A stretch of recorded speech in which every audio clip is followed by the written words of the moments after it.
Hi, my name is Rachel Norris, and this is part two, section two of the Celtic Nouveau necklace and earring collection. And there's a slide next to show you what's going to be included in this section, and also links in the description taking you back to part one and on to part three if you need it. So each section is about 1.5 hours long. It's a long set of tutorials because it really is in effect a half-day workshop for you. So I'm going to go straight on to what's included. It'll be in a slide format, so then you'll know what's in this section in part two. So let's get started.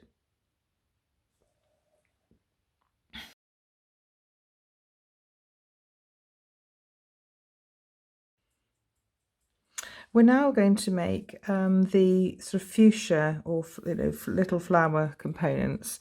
There's a small one and a sort of a larger one, and they're not the sort of complex flowers that we'll do in the last stages.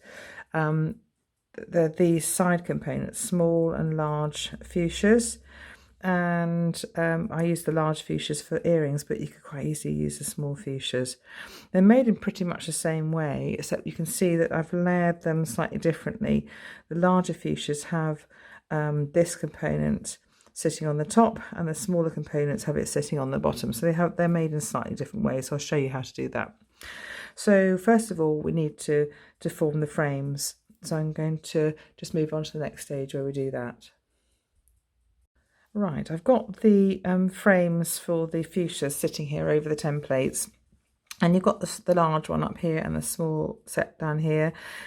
For each fuchsia flower there is a double petaled component, a single petal component, and they're both made in exactly the same way for each size of fuchsia. I'm just going to take these little frames away so that you can see the templates, so you can, with the ruler alongside, so that you can get a screen grab so you can use them to scale to make your components. So you want to do that now, and I can take the ruler away. So just also to point out, this I got the lengths of the tails wrong, so this one does cross over that one, but the longer length is the correct length. So we're going to start to make the single petal section first.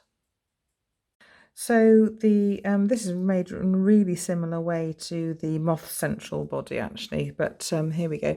Let's just take a short length, probably about 10 or 15 centimetre length of 1mm wire, and I'm going to make a sharp bend in the very centre of the wire.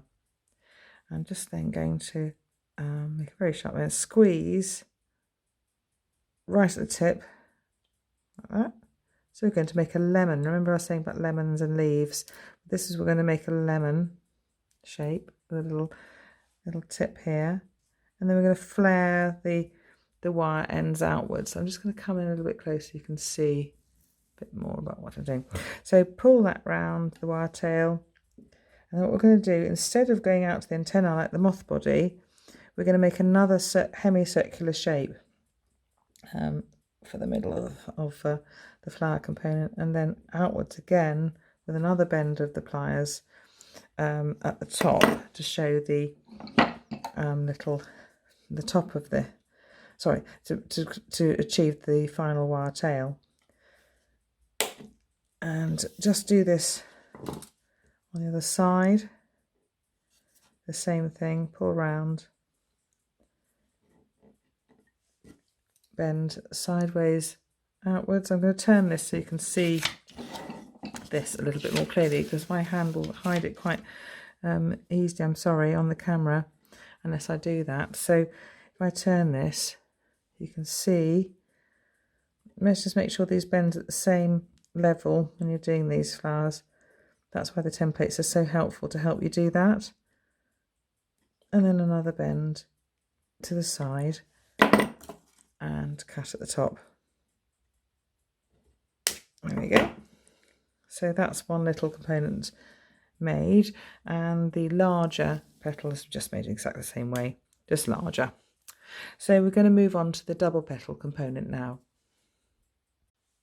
We're now going to form the fuchsia, double petal fuchsia segment using 1mm wire as well. So first of all, make a bend in the midsection of about a 30cm wire for the smaller fuchsia and 40 for the larger fuchsia. And you can always use spare for jump rings if you, it's better to have too much than not enough, to be honest. Okay, so I'm just going to make a little bend in the midsection of the wire, like a little loop really. You can use round nose pliers to form that loop if you want to, and just at that end. And then what I need you to do then is start to bend the wire. And the first bend is often quite hard because you're quite near a work hardened section, so just hold it really firmly when you make that bend, because that first bit of wire will be a bit more work hardened. And as you work along the wire, actually it becomes less work hardened, so it was slightly easier to manipulate. I'm just going to change the orientation so I can work along the sides. So don't be worried about moving that template around to suit your hand position. This bend here at the tip needs to be sharpened up. Remember, you can actually just squeeze to the side of that tip in the same way that we formed the triqueta, and squeeze and open up that bend to make that little tip look nice and sharp and defined. And then form the side of the petal, a bend outwards. And we're forming a very similar shape at the top to the hemicircular space of the single petal component. You can see that to the side on the right. And then a bend at the top. Just make sure that bend is soft bend to start with, then just check it's in the right place, and then firm it up a bit more, and then cut it to that longer little mark rather than the shorter one, because otherwise you won't have enough wire. And form the other side in the same way. You can either turn the wire over and form it on that side if you find it easier to form from one side, or you can just carry on forming up the other side of the template. So this is what that looks like. So you've now got 2 frames ready to make your fuchsia, and remember the larger fuchsia is made in exactly the same way. So there we go, that's that. So what we're going to do now is shape and form the tops of those wire tails, so that you can actually see a bit more how to do that now. That's the next stage. Here you can see the frames for the smaller fuchsia that are unshaped, and I've already shaped the larger fuchsia frames to show you what and hammered them, and to show the effects that we need to get. I'm just going to do that. So that's we need to turn that shape into that shape, and the larger and fuchsia flowers are formed in exactly the same way. So first of all, I'm going to shape the smaller fuchsia flowers, the single petal section. So I probably don't need this template anymore, so I'm going to take that out of the way, just work on the blank sheet of paper so you can see what we're doing a bit more. So taking round nose pliers, again we're just going to curl the tops of these little wire tails, and don't curl along the whole of it, just curl about 2/3 of it, I reckon. That's all you need to do. And you're curling them inwards, not outwards. Okay, snip the ends off just like we normally do, and curl that down with the round nose pliers. Quite a tight curl. So what I'm going to do is bring the spiral in quite tight with the round nose pliers with the rotational movement, and then curl a little bit more. You can see, but I'm really pulling, making sure, sorry, I'm going out of focus. I hate it when that happens. There we are. I'm really pulling the wire so that I'm pushing it against the previous curl so it stays really close to it. And you can make that curl bigger with a grip of chain nose pliers around the spiral. You can see I'm gripping it, and again turning the pliers like that to bring the spiral a bit closer, or further, to enlarge the spiral, in fact, actually. And you can see I'm not curling the whole length, I'm leaving a few millimeters at the end, maybe 5 millimeters uncurled. So, and now I'm going to just make a sharp bend outwards at the top on either side, and that's that component made. Just slightly shaping that. Okay, so that's component, that component is made now. So we're now going to turn this component into this in a smaller form, of course. So with this one, we just need, I'm just going to move this out of the way, we need to curl again inwards. So, but we don't need to curl very much of the wire. So again, do the same technique, curling inwards. We just need to curl, gosh, about a third of the wire, I suppose. Not a great deal. So you've got enough to make a little spiral like so.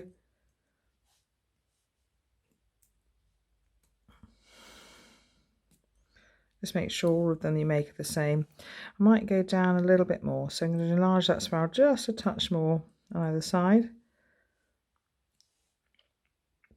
So in the end, actually, you need about 12 millimeters. You'll need more for the larger one, but it looks about 12 millimeters or something for this one of uncurled wire. So now I'm going to place the round nose pliers about halfway along that straight bit of wire, and I'm going to push. Gosh, it's not going to be. I need to make sure it's flat. It's only because I'm doing it to camera rather than close to my face. But can you see how I'm inserting the round nose pliers in to halfway along the straight bit of wire, and then turning this curl so it sits down here now. Okay, so it sits to the side. Again, do the same, halfway along, and turn this curl. You can actually just pull it round if you want to pull it round the round nose pliers. Okay, and you've got something that sits with like a little loopy set of ears or something like that to the side of the fuchsia flower segment. I'm going to bring this up a little bit. So I want these curls a little bit higher than the bend, the outermost bend of this bulge that's going to allow the bead to sit inside. And there we are. So we've got the small and the large components curled, and now we're going to do some hammering. So I've actually hammered the large component already, and I've used a smaller or mid size hammer because I've hammered the loops and the top loops a lot, the sides a little, and as I've got to the base and the tips, I've hammered loads and loads and loads to really flatten them out. But this little semicircular section I haven't hammered at all because I'm trying to keep that fairly rounded still, because it's easier to wrap lots of wires around a rounded area. So I've hammered these ones already, so I'm going to bring the smaller ones in and hammer them for you so you can see. So I'll bring the smaller component in first. I'm going to hammer the top curls a lot. I'm not going to bother hammering the sides, but I'm just going to work down the petal component. A little on the sides and a lot at the tip. You can see how this hammering at the tip just changes that diameter really nicely, and so the tip has a wider, lovely wide face to it, and it's really reflective. And again, I'll do the similar thing for the petal, the two petal component. So again, hammering the sides and the top here. Your side curls in the top. Don't hammer the central section. Hammer a little bit around here, but hammer a lot on the edges and the tips. So I'm going to do that now.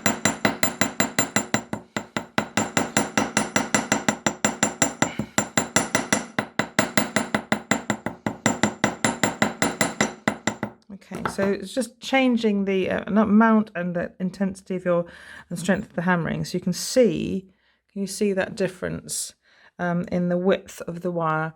So it's wider, I'll take that off, wider at the tip compared to the sides. And it just, again, gives it an appearance of being a petal much more easily. So now we're going to look at adding some beads and stones, beads and gemstones into these two fuchsias, and they're set in a slightly different way. So I'll show you the techniques for each one. We're going to work on the smaller fuchsia first, and with this smaller fuchsia we're going to put the double petaled section over the single petaled, and it's slightly different to the other way, the other larger one where we put them the other way up. And you can see that the we really want the double petaled area just to be lying over this, the hemicircular area to lie over each other, so just make sure they line up. You can always clamp them so they line up later on, just as we did with the moth.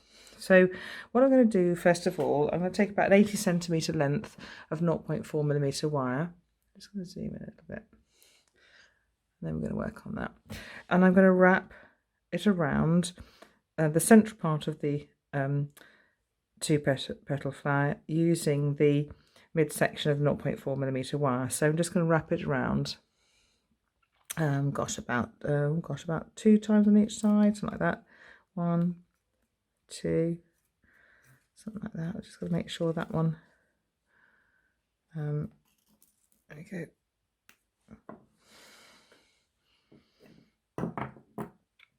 Just make sure that this is looks quite tight and neat. So just a little clamp either side of that wrap, and that should sort that one out. So I've got that initial little wrap done. Just make sure that looks neat. I think I can't see because I'm not close enough to it, so I'm hoping I've got 2 wraps on either side. So the next thing to do is place the smaller petaled area underneath, or frame underneath the 2 petal one. Just making sure that the unhammered side, or sorry, the hammered, the back is to the back, so any marks, hammer marks, can you see there on the back of the frame, so it all looks really nice and smooth.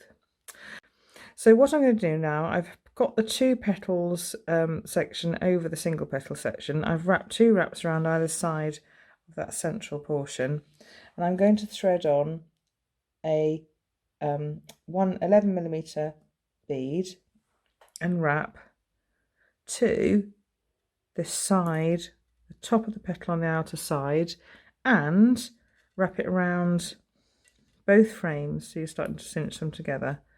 And I'm going to wrap up around both frames till I get to the midsection of the flower, so the widest point, I suppose. Sorry, the midsection of the hemicircular section. There's so many sections, I'm forgetting where I am. So I'm going to stop about here, and I'm going to do the same for the other side. Now, because this wire is coming out on the back side of the double petal section, I'm going to move this around a little bit. I've also got to make sure, I'm going to move it to the back of the piece. I've got to make sure this is really central, you see, and then I'm going to bring the wire around the back of both frames. And here we've got to be a little bit careful to make sure when we do this wrap that we've got everything in the center, because it can slip around a little bit at this stage. So I'm wrapping around back to the center portion and back again, so it's almost like a double wrap really, but we're just wrapping, so just to make sure this attaches together. Sorry, this bead has just slipped round. They do that, and I'm just going to make sure it cinches in. Can you see it's pulled in nicely into place? Make sure it's balanced, everything's balanced at this stage. Yeah, and then pull that tight, and then start wrapping up this side so that we're at, until we get to the same level as on the other side. There we go, that's just about there, not quite. I'm just going to push these wraps together so they look neat. There we are, just so it's at the widest point of this hemicircular section. So we've got it at this level now. Look, there we go. I'll just put that down. I'm just going to now bring in a 6mm bead. So I'm just going to get that sorted out. So bear with me. Everything will come off camera. And then I'm going to come in and again do one of these crisscross wraps to bring the bead into that space. So sorry about this plaster. I burnt myself on the wood burner, and it's just looks a bit horrible, so I've covered it up with a plaster, of course. So I'm just going to pull this into place. Just pinch this whole section together a little bit, because we really want this to really enclose this little bead. You can see it pinching together. I just want one little tiny gap, enough for maybe an 11/0 bead to sit in between, but I just want that just also so the 4mm bead is the 4mm bead you use for this one, fits into this little space. So now what I'm going to do is wrap a couple of times around, 1, 2, maybe one more each side. Make sure this wrap in particular comes above the wrap already in place. 1, 2.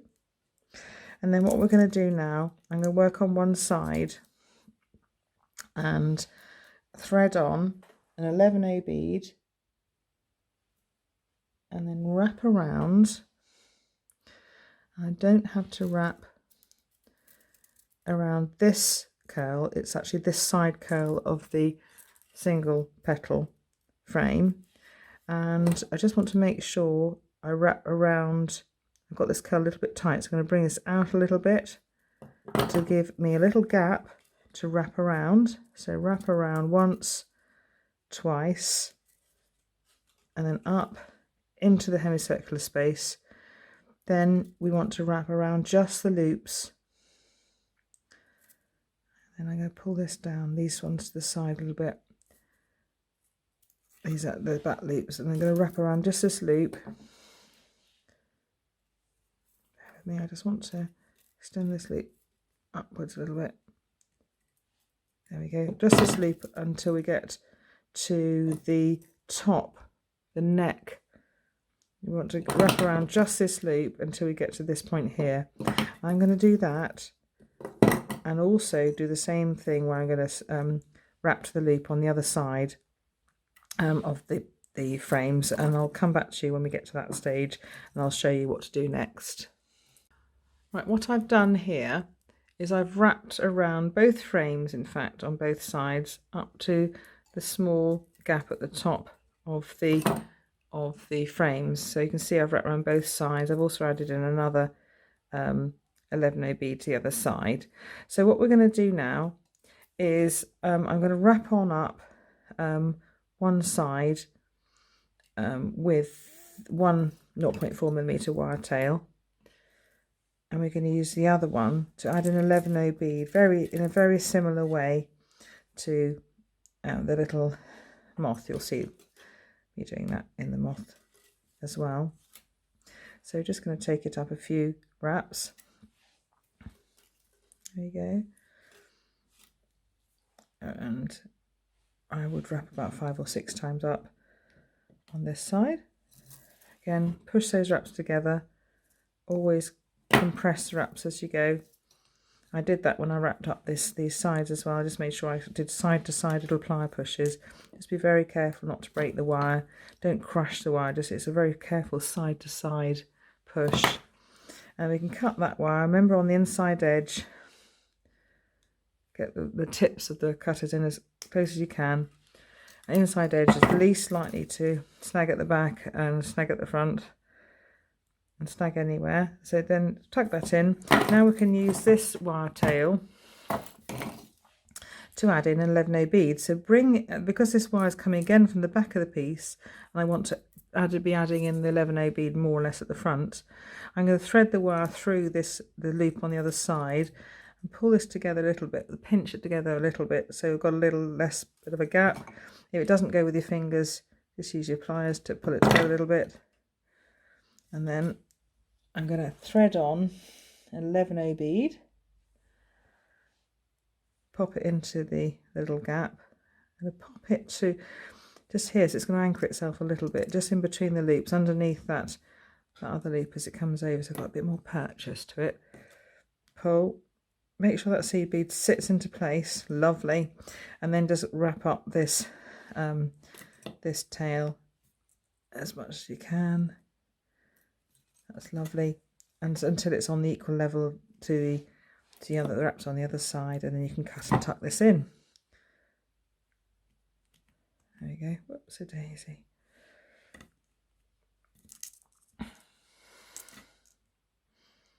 Just make sure your wraps are neat and don't overlap each other, because again, I'm at a look, you can see I've threaded it through the wrong bit. I'm just going to make sure I thread it through the right bit. I'm at a natural gap between my eyes and the piece. I'm sort of a few feet away because I've got to hold everything under the camera, so I can't actually see as clearly as probably you can what I'm doing. So I'm going to flip the piece over, cut that wire really close on the inside edge, not at the back, at the inside edge like that, and there it is, smoothing around, and you've got a little fuchsia flower done. Make sure everything's centered, and just slightly not crush, but flatten these little attachments, and this is all centered into place. Make sure that these beads are balanced. I'm going to push that one up a bit into place. That's it, lovely. So there we are, that's a little fuchsia made, and there's plenty of attachment points. You can attach these loops to things, you can attach these loops to things, and you can even attach side loops. You could have these as a little row of fuchsias as well in a necklace. So there's plenty of attachment points. You've also put places that you can put dangles, dangling sort of little elements from it. So it's got plenty of potential as a design element for your jewellery. Now we're going to go and move on and just talk about the larger fuchsia element. Okay, we're now going to work on the larger fuchsia component, and with this one we've got the single petal section lying over the double petal section, and you see we've got these waists that we've got to keep slightly at a slightly different level. So we've got this waist here, and these have got to stay at the same level. So we've got to make sure that when we attach, we're attaching a little bit lower than the waist here. We're attaching at this point and this point. So I'm going to start wrapping around the central part of that double fuchsia, the double petal section, in the same way that we did for the other smaller one. So I'm just going to wrap about 5 times. I'm going to use a sort of 80 centimeters piece of wire again, 0.4mm wire, and wrap it around that central section. Let's just make sure these are just really clamped together nicely. Again, there we are. So about, maybe I think about 5 or 6, and think no more than that. Then we've got to be a bit careful how we're introducing this over the top of this one. So, and I'm making sure these lovely flat surfaces and are to the front of the piece. Sometimes I think how we do it. Yes, like this. Okay. So I'm going to make sure these semicircular pieces stay over each other. Okay. I'm holding them over like so, and then I'm going to wrap this 0.4mm wire around this section where it lies over. It's probably about 5mm below the little waist twice. And sort of try and make sure one wrap is above the other one, but it's not the end of the world if it doesn't. Okay. So pulling that in twice. Okay. All right. There we go. We got it. There you go. Whoops-a daisy. Another little pull. And then up we go. Then all you need to do then is wrap around just the single petal section a few times to get to the waist. Now I need to make sure some of these wraps are a bit closer than they are, so I'm going to do a little few plier pushes. So I'm going to clamp here. There we go. You can see how that pushes together a bit. I just need to also make sure that this is centered nicely. I'm going to wrap up to near where the waist is. Just check where I am. Yeah, just below, maybe about here, I reckon. I'm trying to think where I actually did it. Yeah, just at the waist. There. Okay, so I'm going to do the same on the other side now. So I'm wrapping around.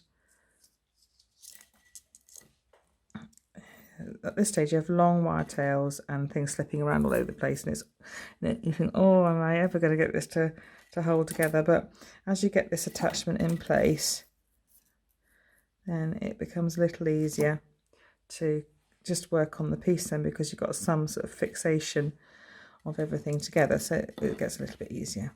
So another wrap here around both sections. At this stage I just want to make sure that everything looks good. Yeah, I think so. Just want to make sure that this double section is slightly below the other one. Good.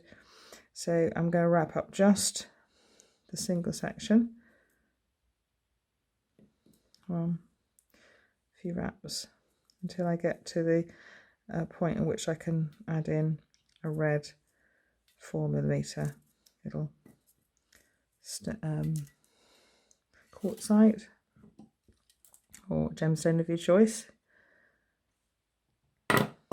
So I've got to there. So I'm now going to get a 4mm stone. Yep.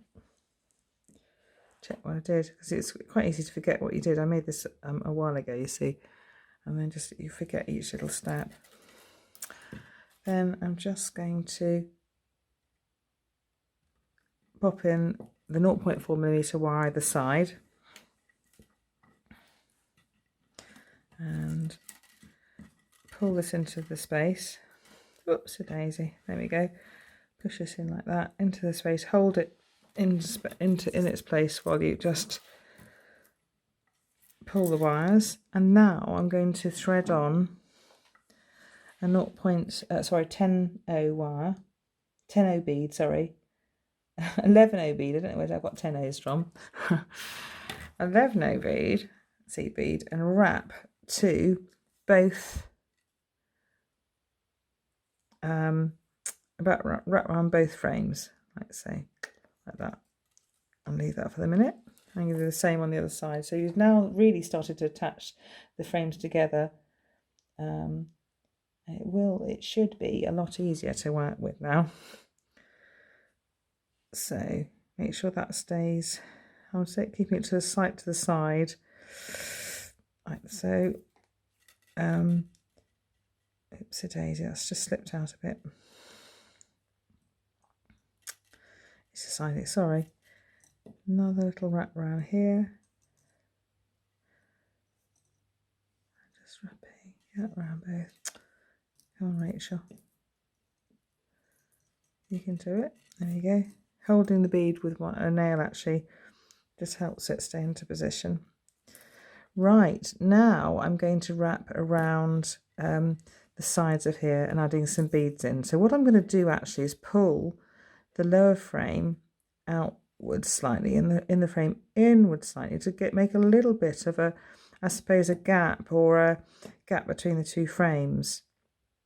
And that means then there's a space to almost lay. I'm just going to adjust this slightly. So there's an even gap. There we are. Just a little bend will help me do that. So there's like a little shelf for seed beads to sit on. And you could weave up here. You don't have to add seed beads in it if you don't want to. You could weave up here or wrap around both frames, just as we did with the smaller fuchsia. But I'm just going to add a few seed beads in as detail. So I'm going to wrap twice around and then add a seed bead in.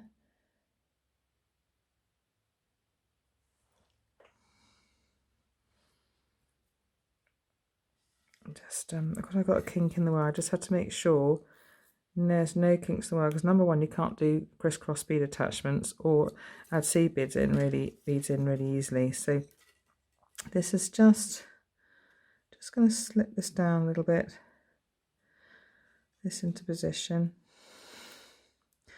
I'm going to just clamp these so that they fit nicely together. I know that, there we are, that's better. You see, that just makes it a little bit better. And then I'm going to now just put seed beads in, holding with my nail so they sit on the side twice around. And then I'm going to add a third one in until I get to the widest point, and I'll stop there for a minute. I'm going to work on the other side. Oopsie daisy. Sorry, love. There we go. That's it. Again, pushing this down.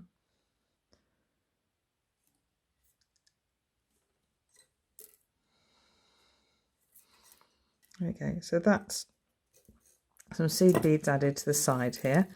I'm going to do the same to the other side and then come back to you to add in the next big bead. So I've added some little seed beads all up the side of this little semicircular space, and I've got to the widest point, and I'm now just going to add in a 6mm quartzite red bead or gemstone, 6mm round anyway, into the space with a crisscross bead attachment in the same way as we've been adding in the other beads. So again, pulling the 2 wires into the space. There we go, holding it tight. You'll have 2 wires exiting, and we can work with one side for a little while. So what I'm going to do is add in an 11O bead and wrap around all 3 frames. This side curl just here, and wrapping around.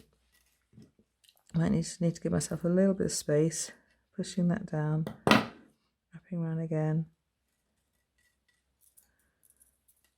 And I can add in another bead up here.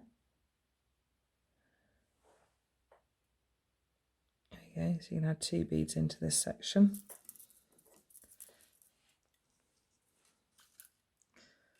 There you go. Just wrap around once without a bead.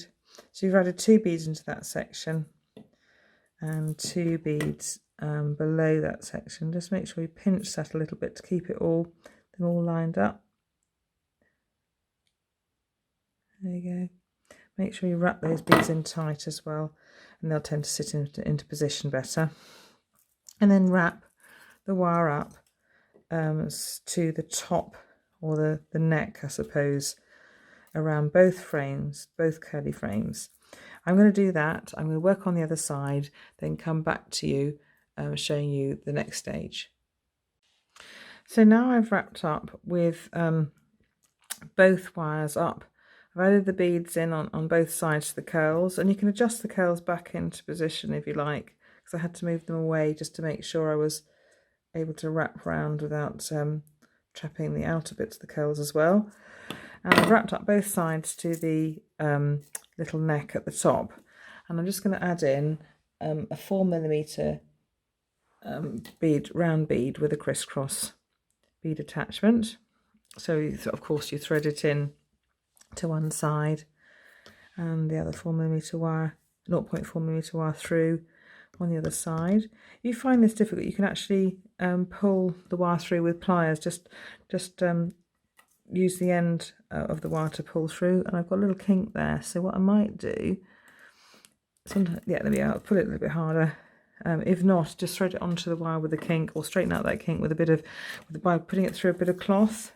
For example, what you have to do is put a bit of cloth through. I'm going to do it with my sleeve, but with a bit of cloth through like that, and it can straighten out your wire for you. Or you can use nylon wire straighteners, they're great as well. So I'm just going to pull this into position, holding the bead in place while I pull the wires. There we go. That's it. I just need to sit to the front. So I'm just going to push that to the front a little bit and manipulate these little curls so they're sitting but slightly behind the bead. There we go. So it's all central, looking nice. And then what I want to do then is wrap up this these sides here around both frames for 3 or 4 wraps. I'm going to do that and then cut and tuck in the wire, and I'll come back and show you the finished piece. Okay. So here we are. We've got the large and the small fuchsia flowers or components finished. Just make sure you've got this central, and squash any wires into place. Just make sure that's all central. Squash any wraps into place so they're fixed and firm. I've wrapped all the way to the end there on either side, and squash all the wraps together. Adjust the curls so they're symmetrical. And with this one we can bring that back, those back, because we did move them outwards slightly to be able to fit the wraps in. And those can be both used in your components of earrings and in your necklace. So now we're going to move on to a more elaborate flower component. So we're now going to make these three components in the centre of the necklace, and they can be used as individual pendants on their own because they're really lovely sort of lotus flower sort of type shapes, lotus fuchsias, you know, that sort of thing. And there are two frames lying on top of each other, and I'll show you how to make them in a minute. But you can see that in fact there's three frames in this one because I've set a little cabochon into this centre one, so you can see there's a little bit of a special difference with this one, and that you've got this special cabochon. So we're going to work through making the frames, work through making the beaded version, and lastly the cabochon setting and the cabochon setting versions. There's so many techniques in this tutorial. So let's get started making the frames. Right, here are the frames for the large sort of lotus flower or large flower component. And again, without the gemstone little cabochon in, there are just two frames for the beaded version. And so we've got quite a complex frame here and quite a simple single petal with side lobes here. This one's got 4 petals with side lobes. In fact, actually it's this way around. So you can see how that fits over. And as we go through, you'll see exactly how the wires crisscross over each other. So I'll make it clear to you as you go. So there's the image for you to screenshot, ready for you to print out. I'm just going to move that ruler so that it reflects the light a bit better. And if you screenshot that, you can use that as your template. Right, we're going to make the smaller frame that sits inside the larger frame. Can you see? So you've got to really make sure, one of the most important things actually, is that these little side lobes are smaller than the larger frame. They've got to fit inside it like a little crisscross. It makes it like a pattern. Okay, so these little side lobes in fact have to be really small. So it doesn't matter if they're smaller than that diagram, can you see? So on the inside edge, use that, okay? So I'm using a 30 centimetre length of 1mm wire, and I'm going to make a sharp bend in the centre of the wire using chain nose pliers. Okay, and make like the lemon tip end, where you just really squeeze the end of the tip and then flare the wire out on either side. So with this frame, we're crossing this wire over the other frame. So just going to use my fingers just to start shaping the wire. I'm just going to bend that one under. In fact, actually this one has to go under it. Whoopsie daisy. I could have just turned it over, but there we go. Just going to put that over like that, and this side crosses underneath.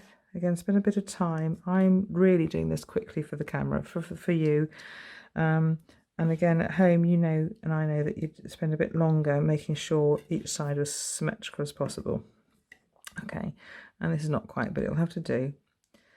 So I'm going to just do these little shapes, but I really want to make sure that these are quite small. So I'm going to just bend to the inside of that template shape.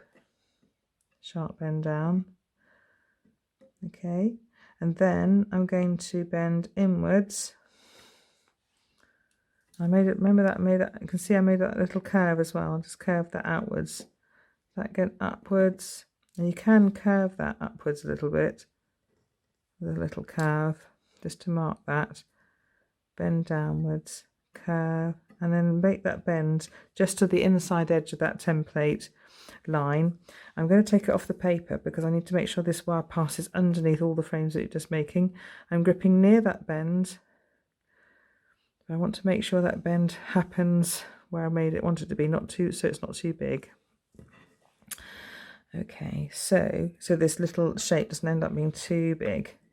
Squishing that point, a little point so it's pointy. And I'm going to grip this section here while I pull this wire round behind the little triangle you're making. And then just make a bend and another curve, holding close to where you're curving with your finger. And then I'm just going to trim that. I'm just going to go for the other side. This side is passing over this one.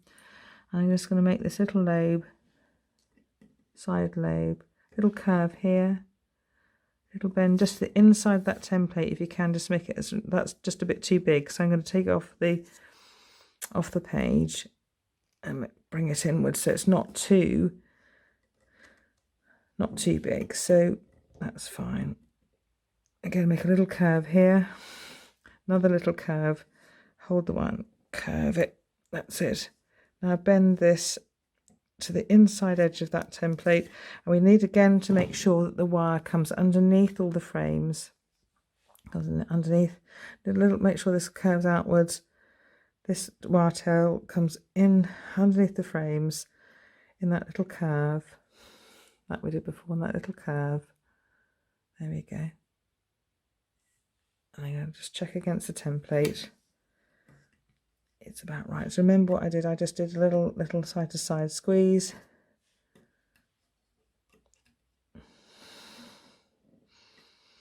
And then adjust it. Just use pliers just to gently adjust and check that shape. There we go. And then cut that wire tail and just check that it fits inside. It'll fit inside. In fact, actually it'll fit when you make the wire shape, you'll see that this should fit inside that shape nicely. In fact, what I can do, I can make this, squeeze this a bit, make this a bit longer, and it will fit a bit better, I think. So there we are. So that should fit, hopefully, inside that shape like so. Okay. Don't make sure those little lobes are as small as possible, in fact, and you could even go smaller than the ones I've made. Here's one I made earlier just to show that it fits nicely inside. Okay, so put that to one side and we're going to make the 4-petal shape now. So I'll do that in a moment in the next section. We're now going to start making this 4-petaled shape, which looks quite complex, but if you take it step by step, you'd be fine. You just got to make sure you fold things at the right level. So I'm going to put that away, and we're going to start. But if you want to screenshot that so you can tell exactly where the wires lie, that's absolutely fine. So I'm just going to take about a 60 or 70 centimetre length of 1mm wire and make a little gentle bend in the centre, in the midline of the wire, so that's going to fit there. And I'll do one side first. Okay, so what you need to do is make a bend to make the first loop, so make outwards bend, and then bring in some round nose pliers and start to shape the loop. So grip the wire, bring it round, and make a loop. Okay, just check it's the right size. It could do with, yeah, it's all right. And then make a downwards bend in the wire. Grip the wire near the base of the loop and pull the wire around, whoops, so that it can make this petal here, this inner petal. So we're just making this side of the flower first, you see. So pull it, keeping the wire in position on the template, pull the wire around and make a tiny bend near the tip, make a sharper bend to mark the tip of this longest petal, and bring it round, and then do a squish either side to form the tip, the sort of lemon tip of the petal.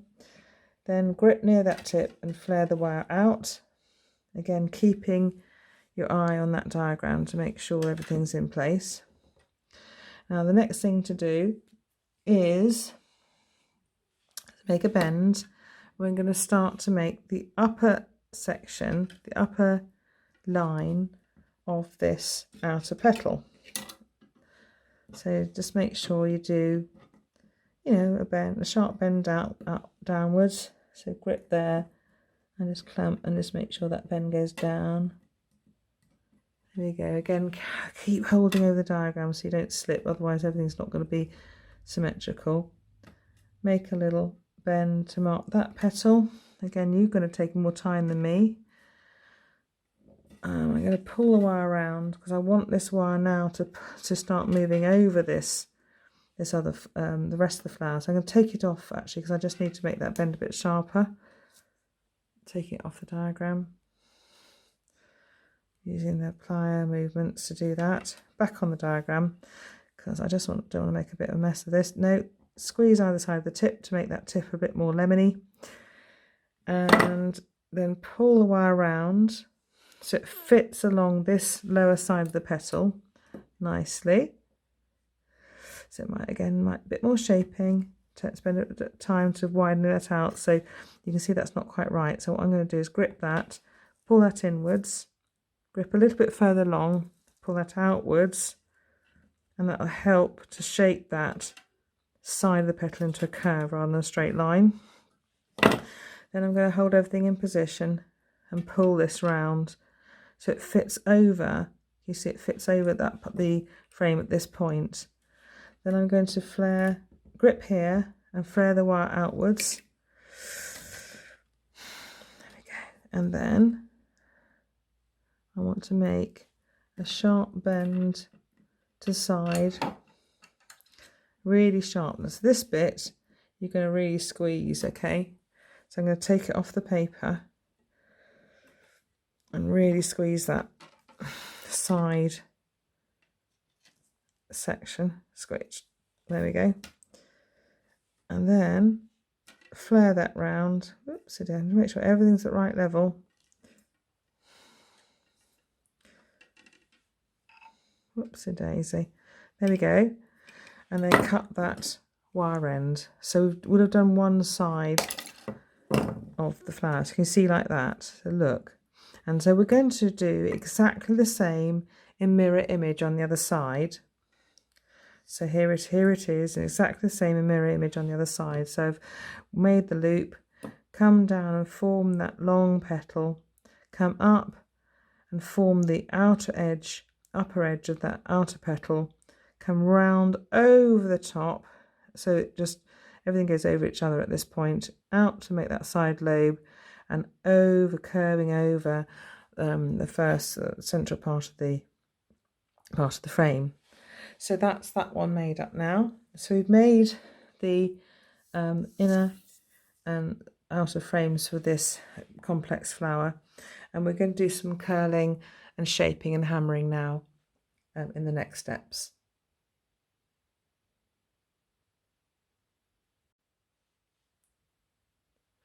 So here are all the frames. Here are the frames we've just made in the section before, and here are some frames made with the ends curled and they're hammered as well. So you can see I've curled these ones inwards and these wire tails outwards.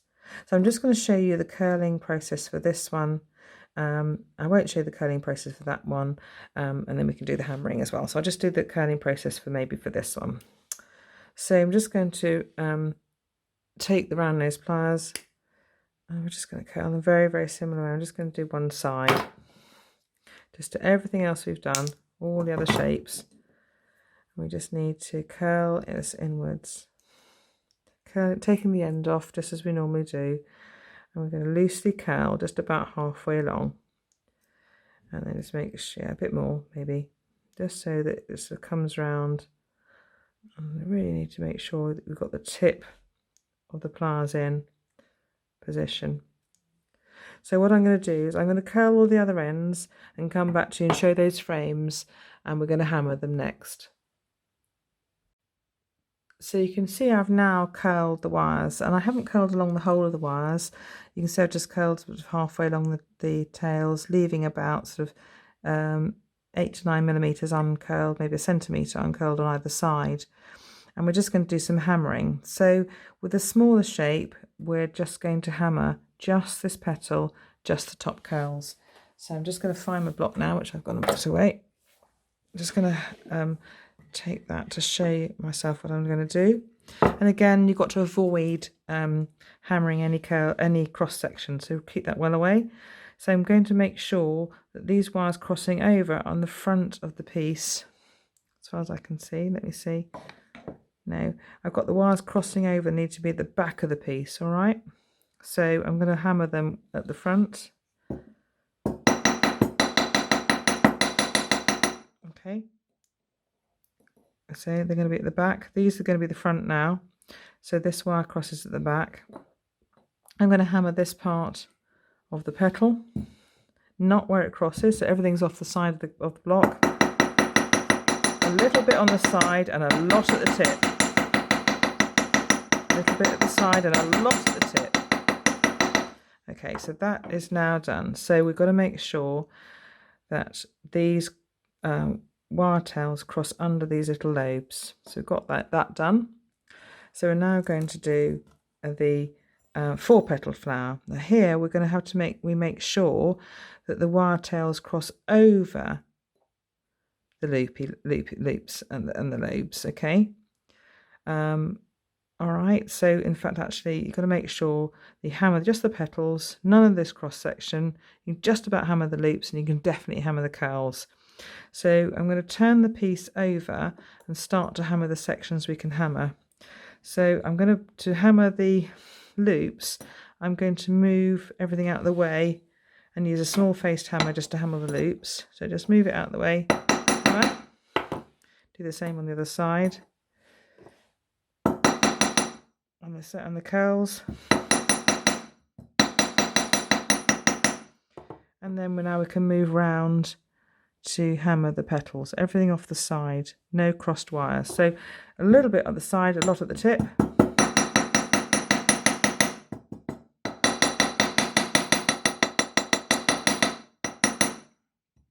Again on this side.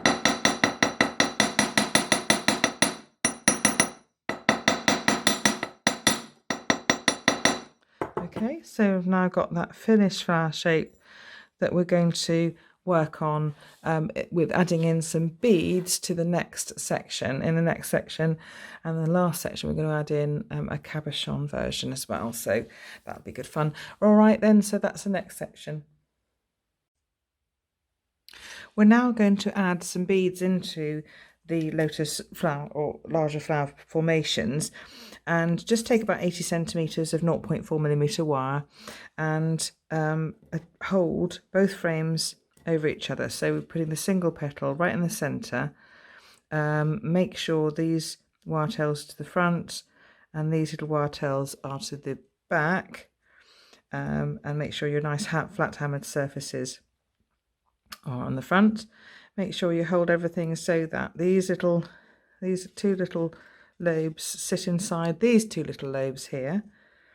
And what we're going to do, and this is the fiddly bit, is just going to bind once around all three frames on one side. Can you see exactly where I'm putting it? I'm just going to have to show you to camera exactly where I'm putting this wire around the side of this frame here, and I'm putting it really through the outer petal at the top, so it cinches everything together. I'm just going to pull that together and add in an 11O bead to the next wrap and wrap around the same place just above the wrap you just placed in the previous just a few moments, and then one more, and that's that side done for the minute, and just leave it like that for the moment. Okay, and then what we're going to do, I'm just going to pop it down. I'm just going to get a 6 millimeter round and thread it onto the the wire tail you weren't working with, the one that's going to go over to the other side. So there we go, pop it in and then just place that bead into the single petal frame. So it sits there, and here we've got to do a little bit of adjustment because things were slipped out of place. So I'm just going to make sure again that everything's sitting where it should be. This in the centre, this wire here, pulling it tight. I'm going to start to wrap in the same place. So I'm turning it around so it's easier to work with. So I'm going to, I'm basically turning it upside down just so it's easier for me to work with the same hand. That's always, you just got to work to comfort. So again, wrapping it around all 3 frames effectively there, or 2 frames and 2 petals. Again, bring in an 11O bead, seed bead, and wrap in the same place. Yeah, nearly there.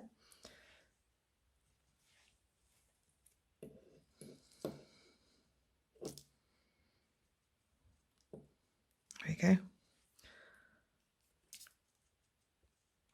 And then wrap again. There we go. So that's really started to secure this in place. Now I just want to again make sure that things have not slipped up. So I want to make sure that everything's in the right place. This little petal, good, is in the right place here. Moving these tails out a little bit, and this, so it all fits into place. So I'm just making sure at this point that I'm adjusting things into place. So these tails that come out, these tails sit in the centre a little bit more, and these fit into this little space here. So at this stage, just do that. Next thing to do is just wrap up. There's a couple of you're not wrapping to the outside, but you're wrapping up this little frame bit here and this part of the single petal just a few times. So you're wrapping around 2 frames maybe, but not any more than that. Okay. Once there. And I'm going to do the same on the other side. So again, I'm wrapping around, not into, just wrapping around. There's the single petal frame and one of the back frames of the 4 petal frame. But I'm not, you can see where I'm just passing it into that little gap there and back up. I'm now going to pop in a 4mm bead into this space. So I'm just going to make sure that this is all tight. You do need to make sure that there's as little play as possible in this larger bead. Right, so let's get a 4mm bead in that space. It's right, it's come out of picture. Thread it onto one of the wires. And pass the other 0.4mm wire through the bead.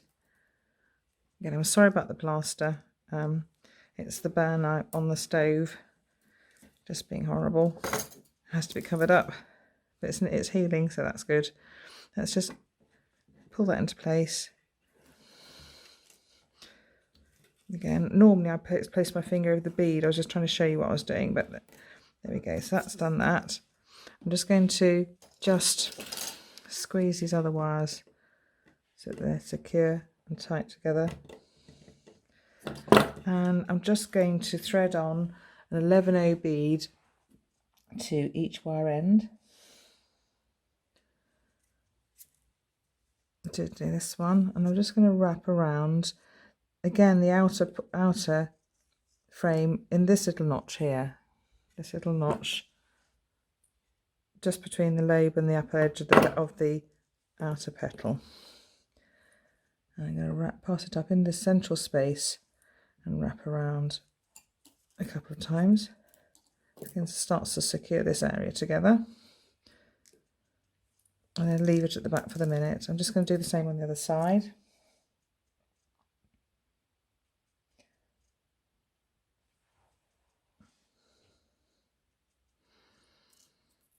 So again, just start to make sure that you're centralising everything. So I'm going to go and wrap to that point on the other side. So this will start to make sure things are starting to balance out, because I'm wrapping and putting tension in the same places as I go up the little flower. So I'm pulling that in quite tight, up again. Now I'll need to work out where I need to go. So I'm going to go up. Right, I've got both wires projecting at the back after adding in these 2 beads to the side points here. And I'm now going to just thread the wire up through the side lobe on this side, and I'm going to thread on an 11 seed bead. This will help me space out the wrap, so you can just wrap up all these little sides, these little frames, and wrap at crossing points, which helps to secure the whole thing together. But anyway, I'm adding seed beads in to space this all out. So here's 11 seed bead. I'm going to wrap through this little lobe at the crossing point, and then around back through this side lobe. There we go, and another wrap through this point, and that's helped secure that into place. Make sure everything comes out at the back. So I'm going to do the same on the other side. Bring this wire through to this side lobe into that little space, pulling tight. Bring on an 11 seed bead and wrap to the crossing point here into this little side lobe.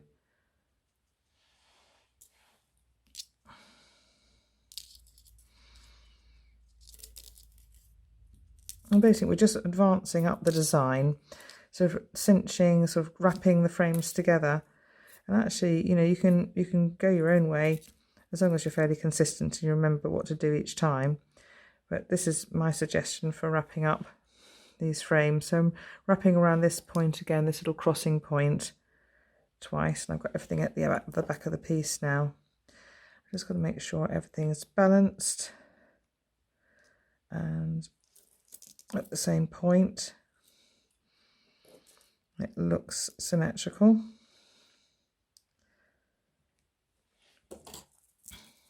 More or less. I think if I move that back down into place, that'll happen. And now we're just going to move these little tails around so they're in the right place. And I just need to then pass the wire up to this crossing point here, one of the wires at the back, and passing in through the opposite side till it comes out on this lobe here, and I'm just going to wrap once around between all the wires that cross at this point. There we go.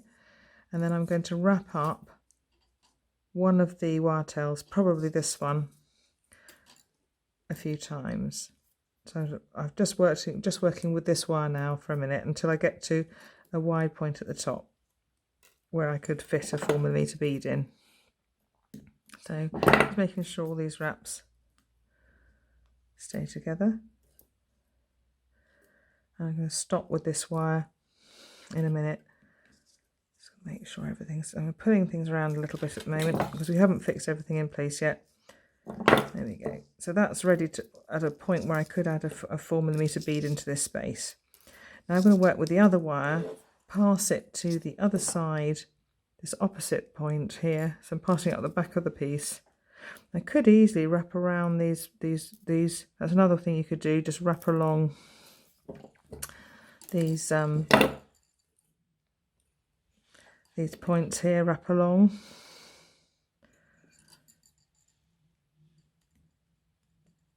And you can just wrap around these frames as you go up the piece. That's another thing to do.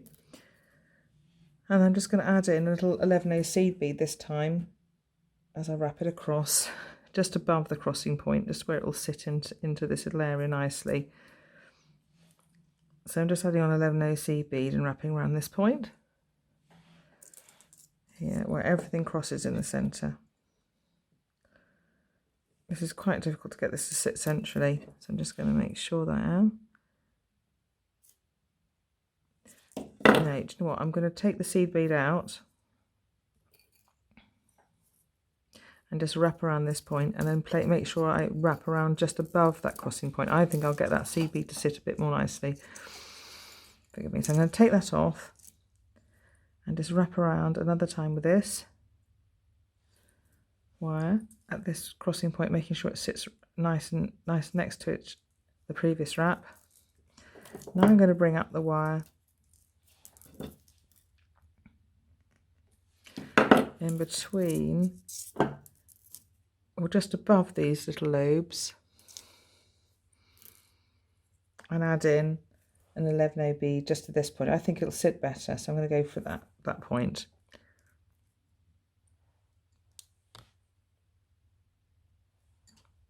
So at this point, really, you can make it up and go your own way, because really all you're doing is working up a piece, adding in wire and beads into the design. So there we are. So I think that will sit better. So that's the point at which I'm going to put this little bead. I think it's going to sit better in that little area. So that's what we're going to do. So I'm just going to tidy this up a little bit at the back. I don't want these wires showing, so that's going to just going to make sure it sits along the line of the wire of the backing frame. That's lovely, just so it's not visible. Let's do that. I'm just turning the piece so I can do that. Just tuck it along the line of the backing frame, and then now I'm just going to wrap along this side of the curl. There we go. And add in, just again press that in a little bit, and now we're just going to add in, so I press the wraps together a little bit with a sideways push of the pliers, and now I'm going to add in a 4mm bead to the top. So again, thread onto one 0.4mm wire, pass the wire back through, the other wire back through the other side, and pull this little bead into place. It's going to sit right at the top of the setting of the whole little arrangement of beads. Again, keep making sure all the time that things are symmetrical. So at this point in time, I've just noticed that this isn't sitting quite as symmetrically as the other, so I'm just going to bring that curl down so everything looks absolutely symmetrical as much as you can. Putting that one into place, and then I'm just going to wrap around you can see where these wire curls cross that top frame once around that section. So I'm passing the wire to the back, through the back and around. You can see where I'm passing, coming up just where the curl and the top frame or the back frame cross each other. There we go. And I'm going to end up with the wire at the top of the piece like that. I'm going to do the same on the other side. So I'm going to wrap through the gap here by the side of the 4mm bead, pull tight up around that crossing point where the frames cross each other. There we go, and end up with a wire at the top. Now we're going to thread on an 11O bead. So sort of travelling around the frames, just wrapping around crossing points really, and adding in beads. So here we could wrap across to this point here. So I'm just going to wrap through this loop. Just make sure I don't catch any wires that kink. Through this loop, up between these two curls, like that once. And again on the other side, so it's quite good to do the mirror image process at the same time so you don't forget what you're doing. So remember, I'm going back along into the side loop, over both curls. Come on, seed bead. Pull tight. And then up between this, the two curls on the side. This one I think can be balanced a bit better. I'm just checking that. Yeah, I think that can come in a bit.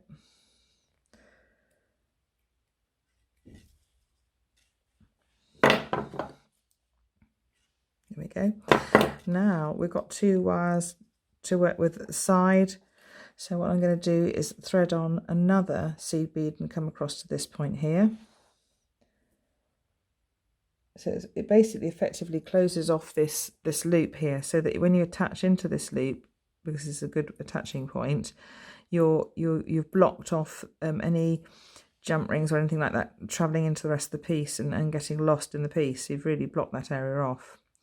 So now I'm going to I've passed the bead, so it's going to sit at the base of the loop here. I'm going to pass the wire into this little gap here at the side, and I'm going to wrap around this area a few times. And we're nearly finished, and I could then wrap around this area a few times as well, so just to really sort of cinch the whole piece together at this crossing point. So we're basically wrapping 3 times here, and then we're going to find a place to get rid of these wires. So there you go, 3 times at this point. Make sure all the wires sit next to each other, and then I'm going to wrap just around this side lobe here and then pull it so that everything sits really tight to each other. At this point, just want to make sure things don't travel too much, and you're pushing this wrap up into this little gap so that it just basically, this is the last little couple of wraps of this for this wire, and then we're going to trim it. Just need to make sure it has enough wraps around the frame so it holds itself together as a little row of wraps. There we go. So basically what we've really done is travelled around the frame with a single run of wire, anchoring the 2 frames together, all the crossing points and places where you can add in beads. So I'm just going to get rid of that one, that wire there. It's quite important if you do make a piece, and you've got to make lots of repetitive pieces, to write down exactly what you did, because it could end up being any sort of pattern. You could do quite an amazing sort of, you could, next time you did this, you could make it look completely different by travelling up the piece in a different pattern, different way, and you can make the piece look completely different and the beadwork on it. So if you're going to make a lot of repetitive work, or for example earrings, etc., just make sure you make the pieces in tandem as you go. So make, if you're making 2, so to make them at the same time so that you add the beads in the same way. So again, I'm going to add into this loop, blocking off this loop, and then I'm going to wrap around the side frames just where they cross, not quite all the lobes yet, passing into this space. I've just caught it around this loop. There we go. There we are. Pull it tight. Once, twice here. We're nearly finished with this little piece. And then we're wrapping around that side loop, all the side lobes 3 times. 1, 2, 3. And then we're going to find that tidying up point where we're going to get rid of the wire on the side. I think this side is sitting a bit better than the other, so that you've got a bit more kind of a flat weave attachment, so it looks a little bit better. But I can actually hopefully squash the other one flatter, so it can look like this one. I'm going to do 4 or 5 wraps down, and then cut in. Remember, you cut in on the inside edge to get rid of this. So just cut in on the inside edge. Okay, so what we're going to do is just tidy up this piece. So I'm going to make this a little bit flatter.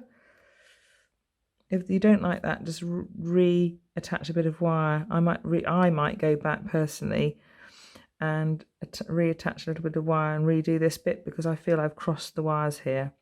Again, I'm working too far away from the piece. So what I should have done was made sure these didn't cross. So make sure you don't. And what I will personally do is cut that back and redo that section, and just check the tension through as you go. Again, I've gone quite quickly, so make sure, especially when you add this bead, that there's everything's cinched together. There's no play in this base bead. But basically, this is the flower section ready to attach into the necklace. Plenty of attachment points for either the top or the side to add into your designs, and plenty of points at which to attach little dangles and of wrap loop head pins and things like that too. So it's a nice component, and it can also be used as a pendant on its own. So now we're going to move on to making the gem set piece that sits in the centre of the necklace. So we're now going to work on this section here of the necklace, the very centre focal point.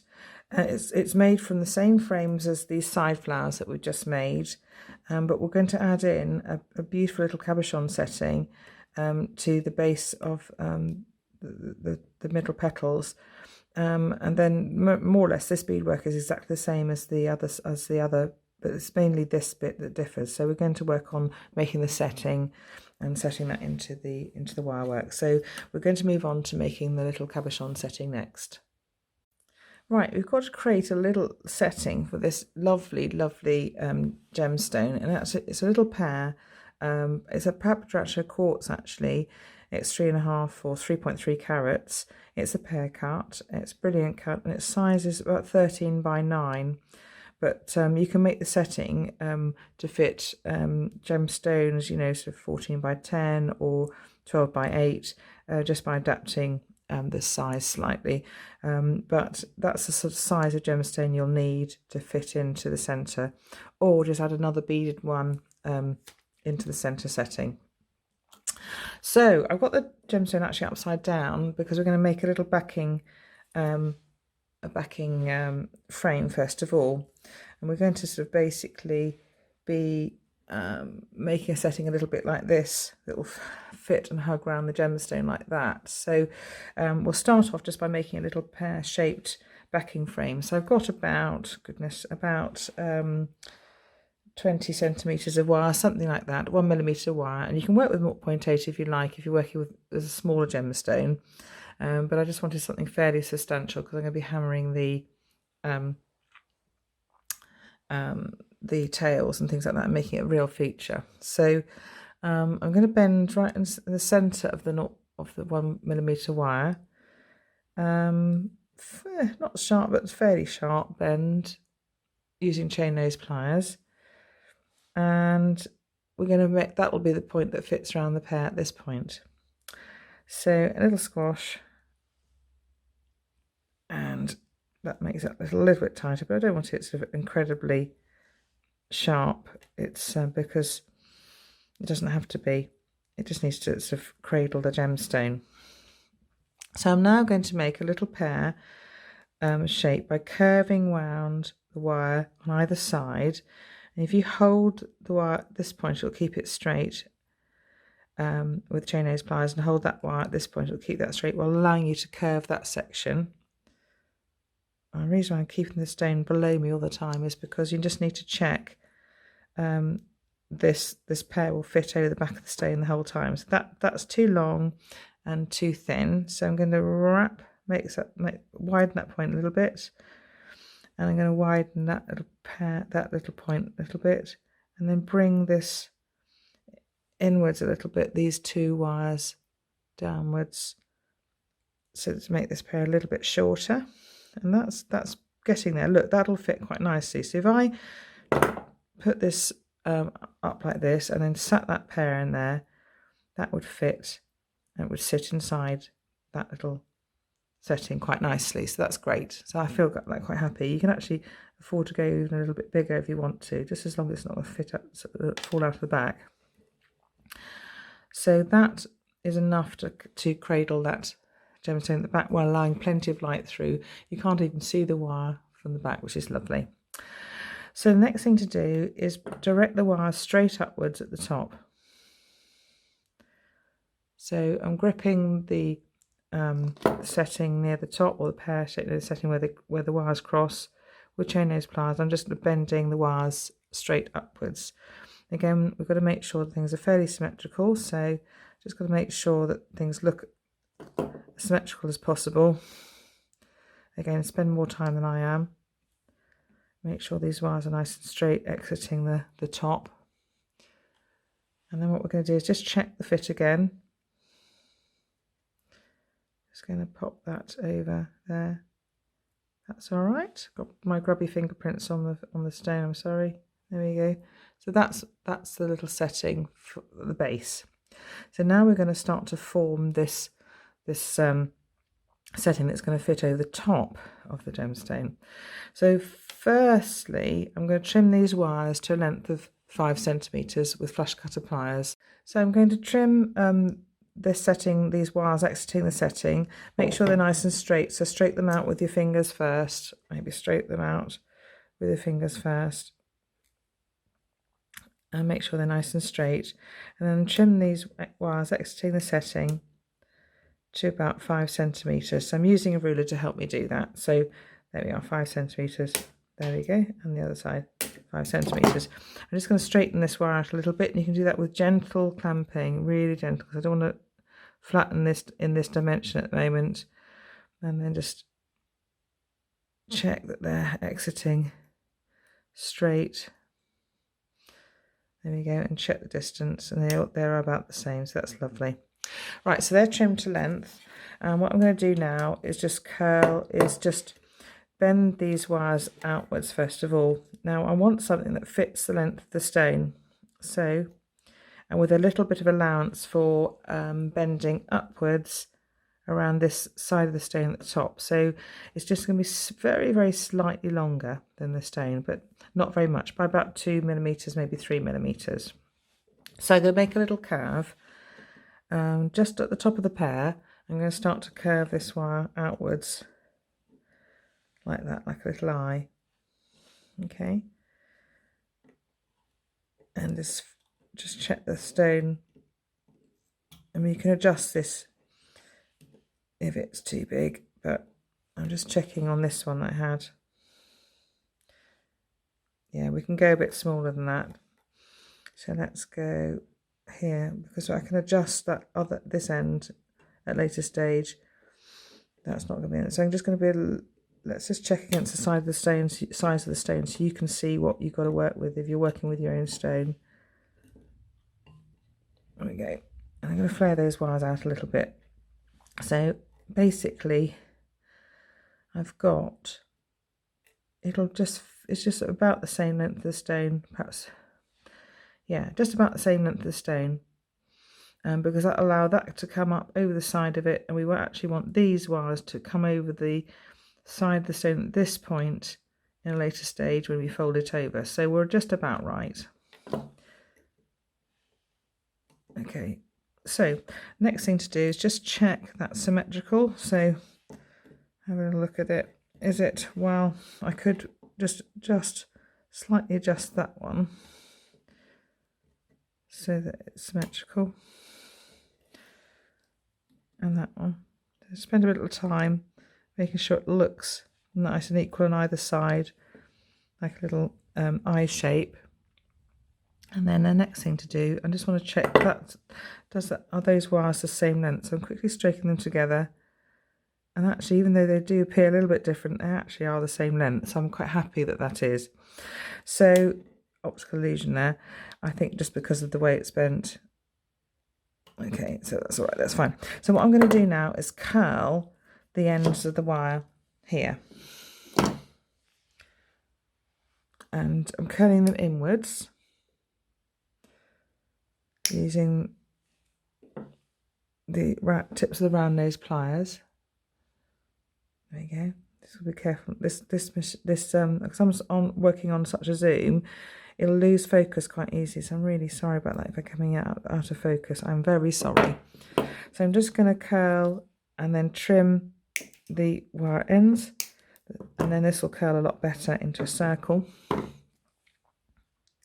So using the very tips of your pliers, just curl. You can see me gripping the wire tails and just using a rotational movement of the pliers in the direction of the curl. And I really want, you can see, I can come down a little bit more with the curl. I really want the straight length to be about 1 centimetre from the bottom edge of the curl. So I've still got a way to go with this. I'm going to bring it in with a bit of clamping on a chain nose pliers. Again, hold this side with your fingers and then chain nose pliers, a rotational movement like that. Do the same on this side, grip and put and rotate the pliers. That's about right. So flare these out. I think this one could come in a bit, so spend some time just to adjust that. That's about right. Okay, on this side. So next thing to do is hammer the setting a bit, because I actually want a flat ribbon of wire running over the gemstone, so it looks quite nice. But you don't have to have it flat. You can actually set it as it is now. You can actually set it with the round wires, but I'm just going to do this just as something a little bit different. So you have a flat reflective ribbon of wire coming over the setting. So I've brought in a steel block, and we're going to go for small to medium face hammers because I want to really direct where I'm hammering. So I'm not going to hammer this. Well, I'm slightly going to flatten this, but very, very slightly. It's almost like work hardening it, the little pear-shaped bit. Then we're going to, from the pear-shaped bit, do a bit more hammering of this. So we're going to hammer all the way along and hammer those the most, the spiral curls at the base.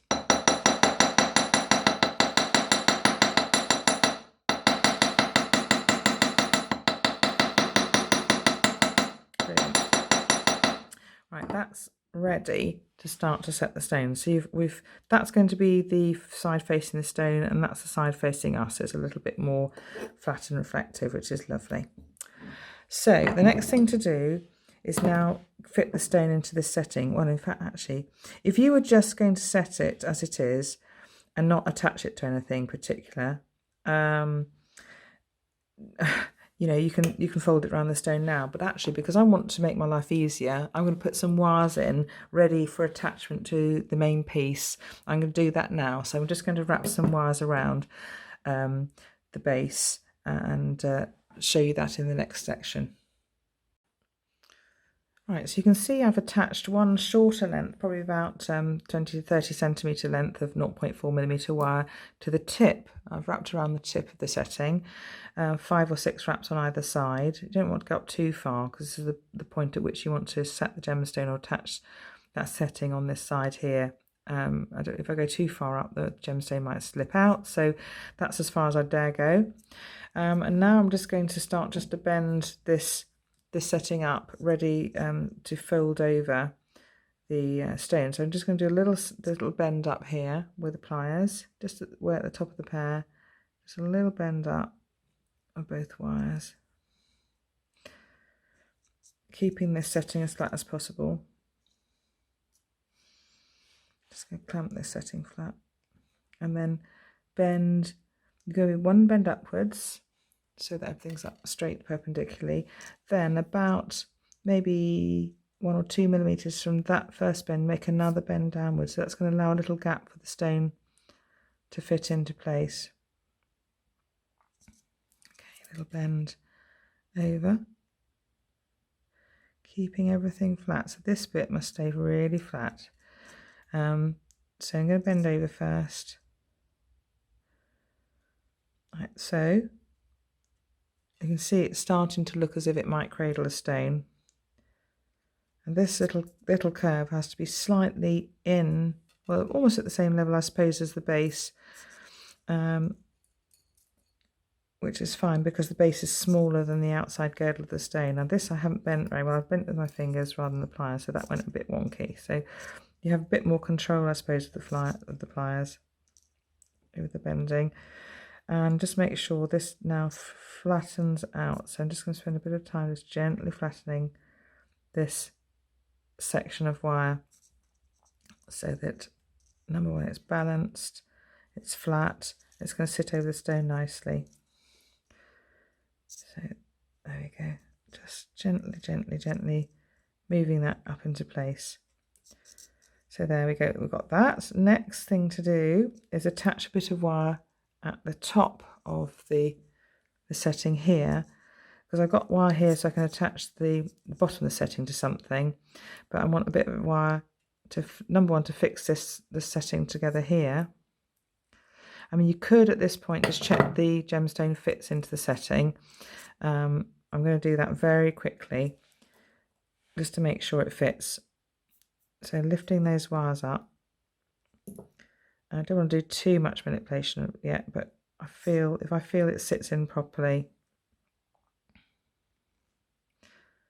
that'll be enough for me. So that's okay. Okay, so I want that curve to fit around the top of the gemstone and that to fit around the base. What I could do is give myself a little bit more space here. So I'm going to give that a little bit more of a gap in that before that fold. So I'm going to take these arms up, pop the stone out and make this a little bit longer. You see, that's the whole point of just checking the fit of the gemstone. So I'm going to just flatten this up a little bit. There we go, make that a little bit longer. So I think that will fit. And that has to go so slightly upwards and backwards and then round the stone. So again, just take a bit of time to get this right. And don't worry if it doesn't go right first time. You can always make another setting. It's not the end of the world. You're only using a little bit of wire. So practice in copper before using silver, for example, when you're doing this sort of thing. So again, I think I've made a little bit more of a gap for that setting. So I'm going to now put this stone back into place and just check it fits again. Now it might be too loose, so just, as I say, it is trial and error until you get the stone to fit properly. So let's just have another little go. So if I fold that back down, it should start to fit a bit better. I need these either side of the tip. I think that will be all right, actually. Yeah, that's fine. So that's going to grip into place quite happily and around the stone. I'm happy with that. So that fold space here, you need to make about 2 or 3 millimeters, really 3 millimeters in that fold over the back here.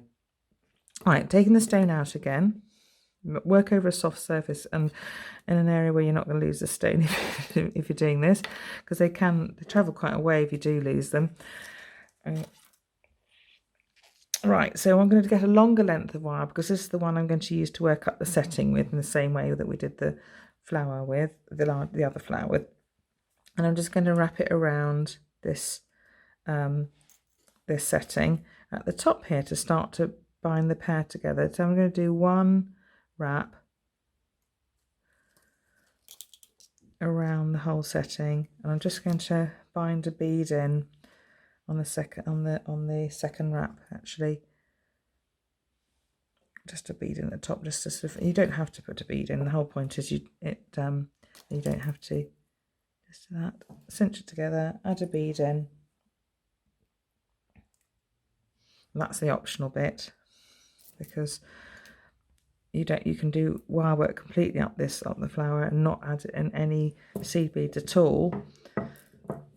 And you can be adding in maybe another gemstone setting further up. You can be doing all sorts of things. So a little bead there, that sits in nicely. I'm just going to wrap once around that little base pear frame, and this is now ready for you to start to attach this to other frames. So you've got 4 anchor points to set this little frame into other pieces of jewellery. So that's really good. So you've got those all set up. So you can see this is now ready to set the stone. And we're going to put the stone into place next. So pop the stone back into the setting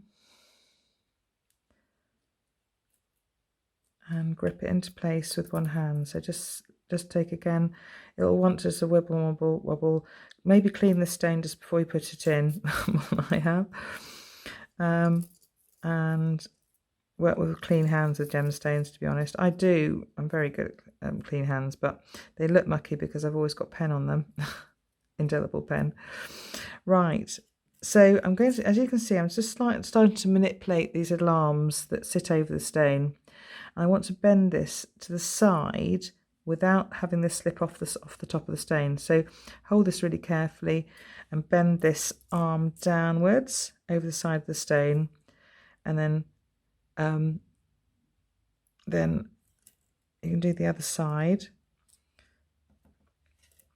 Make sure this sits to the top, and then just there's a lot of wires in the way, I'm sorry. There's just the side of the pear tip. Bring that downwards. So number one, it sits over the top of the stone, doesn't slip off, that it's balanced. So you can see now this is starting to grip the stone at the side. Okay. Really, really press this into place now, because the next bit we're just going to bend. So we've basically brought these arms down so that they really start to enclose the stone, but I want now to be able to attach and bind the wires in place, and to do that also I need these tails out flat, so they sit flat on the piece. So I'm going to make another bend here just where the wire tails touch against the bottom setting, and bend it sort of flat, and so they run down the setting. So another little pressure here, another little bend. There we go. So I started to move that. So this, if I set it down, should sit fairly flat. And you can always reshape these little arms afterwards, but that's the sort of setting that we need to have. I would like that pear to be up in that setting a bit more, but I think that might happen as we set this a bit, as we cinch these arms into place, that'll push that up. So have that stone as far as you can up in the setting, and just keep moulding with your fingers everything around the stone so that it sits into place, and that's as flat as possible. That's about as much as I can do. I think that's going to sit around the stone nicely. It's going to hold it into place. I'm just below the flat top of the stone and just inside the girdle. So, but this is crossing at the top of the pear. The base of the stone, because it's not a flat stone, is going to sit nicely into that base, so it's not going to fall out. So the next thing to do is start to, just to make sure I've trapped these little arms in place now. So I'm going to do that. So working with one of the base wires, I'm just going to thread it through in between the arm and the base setting. You see that I'm doing that like that. Thread it through. Now don't do too much of a pull just yet, because I'm going to do the same on the other side. And this side is going to, because it's wrapping in the opposite direction, you're going to have to thread through from the back of the setting. In fact, now I'll catch it like that. And then I can actually cinch it straight through the back of the setting, because we haven't got pulled things through tight yet. I've got a gap. So now we're going to start to pull these into place. And I'm hoping that the little arms where they bend are going to be trapped against this setting. So I'm just going to be pulling this into place now, gradually increasing the tension on the wire. So that's why 0.4 wire is so good for doing this sort of thing. I'm just going to make sure. It's funny how you get things to work on your own, but when you're suddenly in front of a camera, it just goes, oh, but it is working. You can see this is starting to work. It just would like this one to be a bit neater. I think what I need to do is just make sure that bend is sharper and closer to the stone. And also this wire is slightly, I've not trapped it around. There we go, that's better. I'm going to pull that into place a bit further down the stone. There we go. Now, if you are able to, sometimes you can get another wrap in there. But I think, well, we'll see. I'll just try and see if I can get another wrap in there on either side, just to add to the strength of it. There we go. On this side. another wrap. So where have I got the space? There we are. So I'm threading it through. So that is now cinched that little stone into place. Wonderful. All around the setting now. So just take a bit of time to make sure everything's balanced. Where I normally work on a bead mat here at this stage because everything's on a soft surface, but I'm just going to squeeze at the top of the setting a little bit. There we go. Just to make sure that's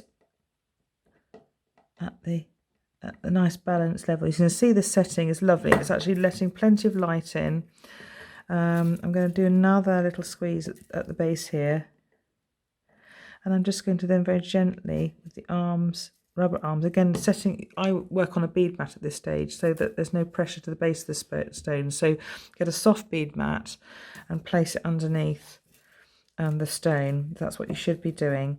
And then you don't risk fracturing it. I just need to move this one in a bit. And so it's balanced. Again, yeah, I think that'll be okay. Just need to make sure everything's even and balanced. So spend that time. That's better, I think. That's better. That's sitting better now.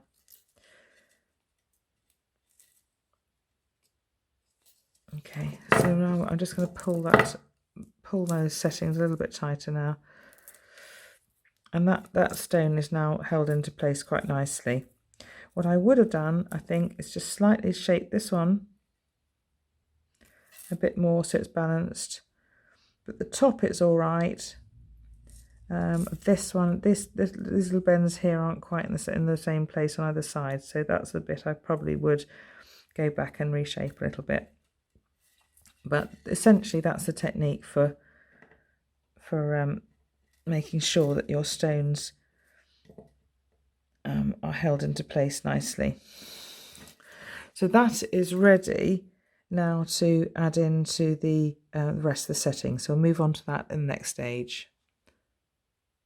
So to adjust the setting a little bit more, you can to adjust the setting a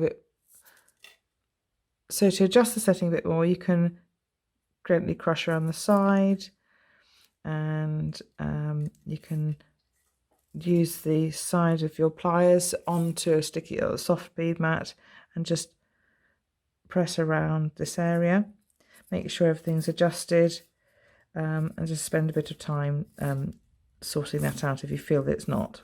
I mean, I think that's as much as I could do on a video demo where you're trying to do work to time. So, but the little things you can do just to help yourself get balance. So this little pressure like this on the side will just help you set the stone.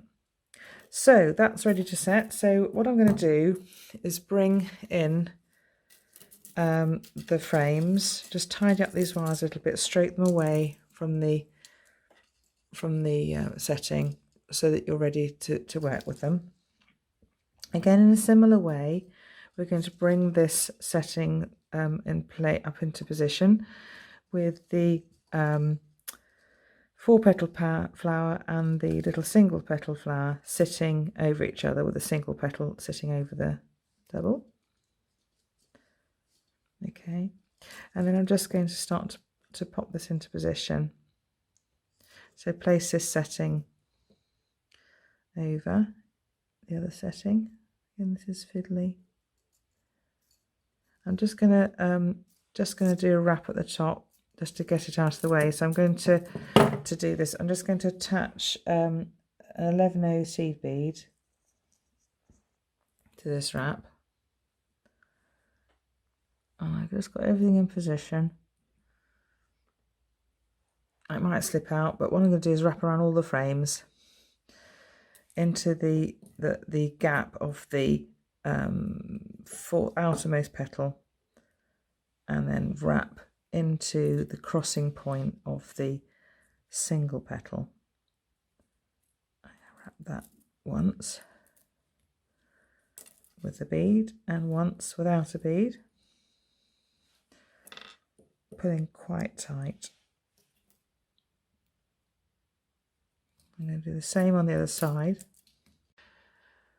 Going back to when I was attaching at that top end, you just need to make sure that when you wrap across from here to the outside edge, you're wrapping around both petals, but you're bringing the wire up. So you're wrapping around from the setting through the top of that base of that petal, and you bring the wire up in this little gap. It's really careful to need to see this in between this in the main frame at the back, but to the make sure you don't catch any of this cross section of the so just the outside edge of the petal, the single petal frame. So you see the gap which I'm moving into there. So there we go, and do the same for the other side, which I've just done. So this little cross area is fairly free of wires. Now we're going to move on to attaching the base of the setting. Just make sure everything's balanced. I'll leave those wires for the moment. I'm going to work on the base wires so that we can get rid of those. So just now start to make sure this central petal is symmetrical, and we're going to bind these wire tails across where the petals cross each other. It's quite a convenient section where so you've got to basically cross around the wire tail and around where the two petals, the petal on the central petal crosses over the outer petal. Bear with me, and pull quite tight and wrap again, and you can add a seed bead in if you want to. So I'm going to do that now on this one, pulling quite tight. So I'm just going to get this 11A seed bead onto the wire,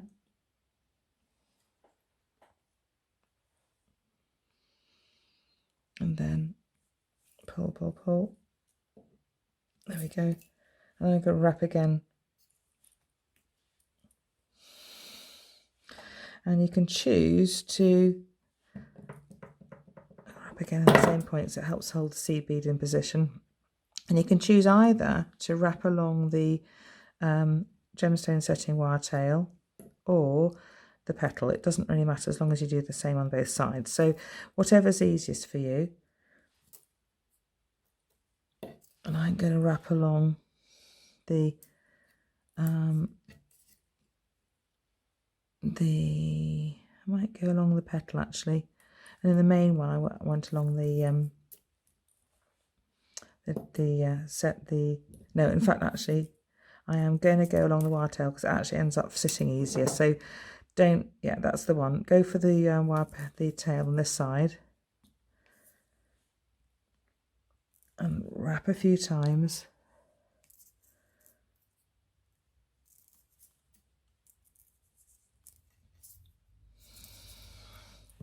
Push the wraps together, and then so they sit nicely, and cut the wire tail on the inside. So now we're going to do the same on the other side. So it's got rid of one of the wire tails. So I'm going to wrap around all of the petals where they touch over each other. There, at that point. There we go. Okay, I'm going to add in a seed bead now.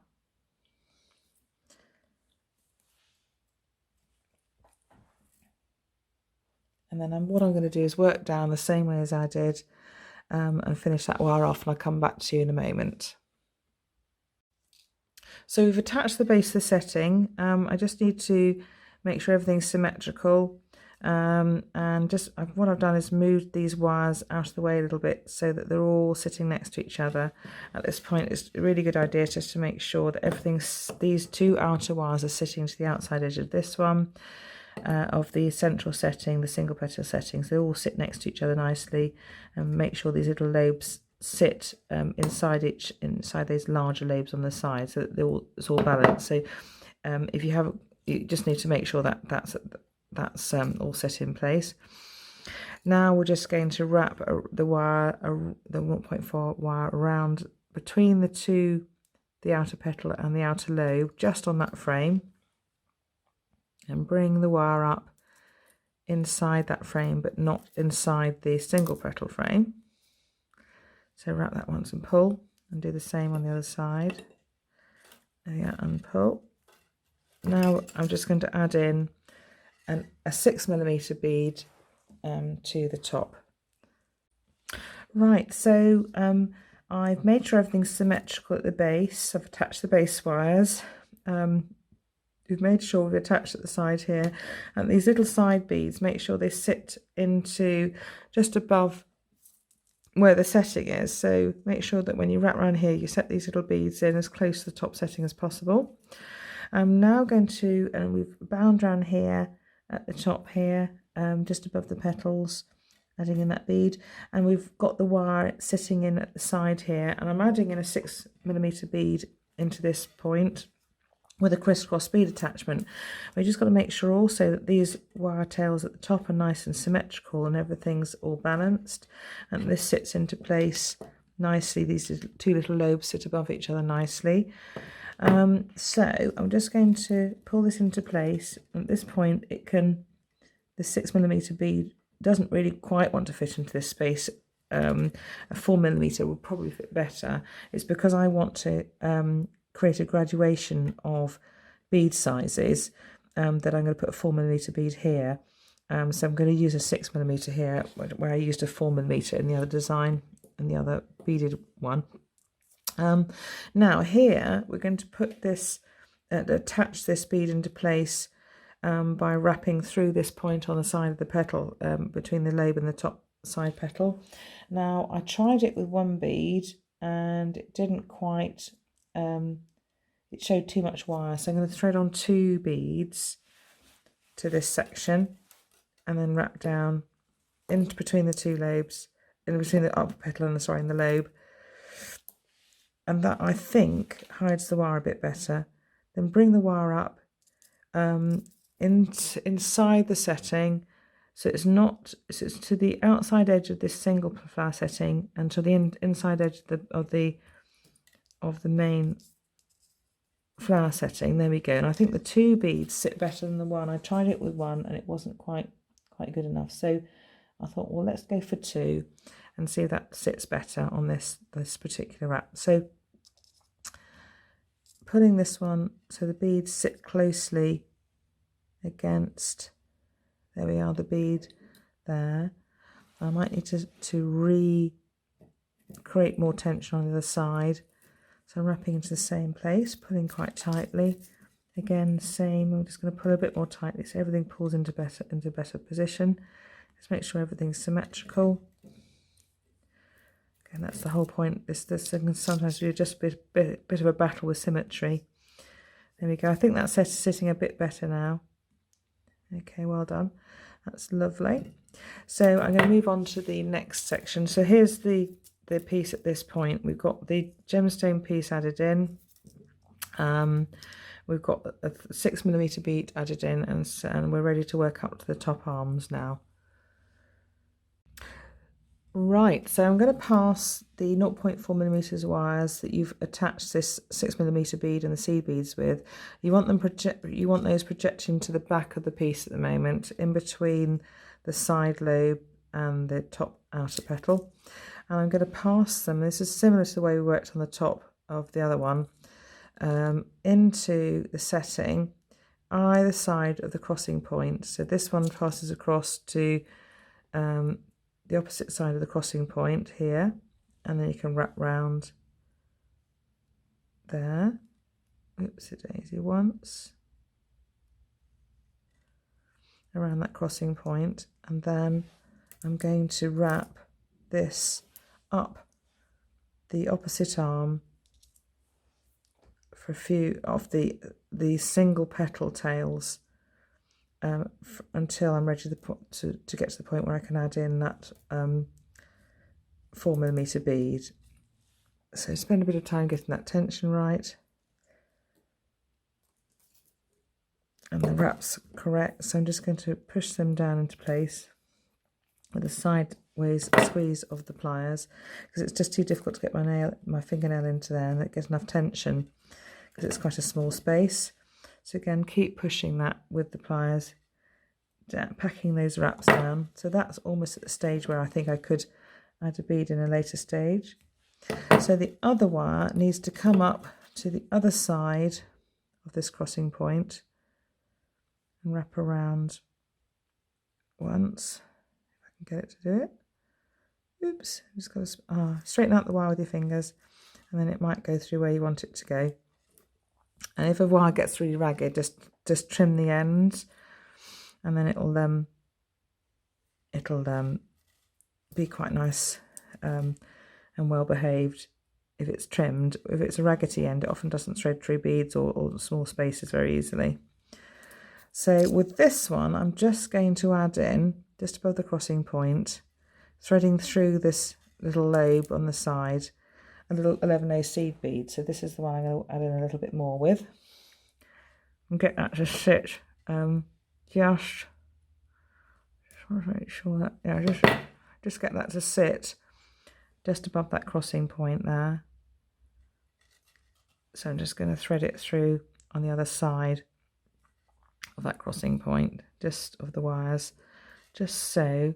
Just going to tip the bead out so it sits into the right place. It sits in there. Just flip it with your nail, just push it, pull it with your fingers, so you want it to get it to sit in that little position. Come on then. It might not do it. There we go. Trial and error sometimes with these things. So I'm just going to get that to sit nicely into position, and the next wrap of wire around it, above it, should help it sit into position. So I'm going to do that just to either side, just do a little wrap just to get that to sit into position. So I'm going to go all the way around. Sorry, I went into the wrong space. I'm going to bring it back out and around just above it. Stroke the wire out to stop any creases happening. I want that to properly sit into the space. Again, it might not want to. Anyway, it's going to start to do that. So another wrap above it will help fix it in place.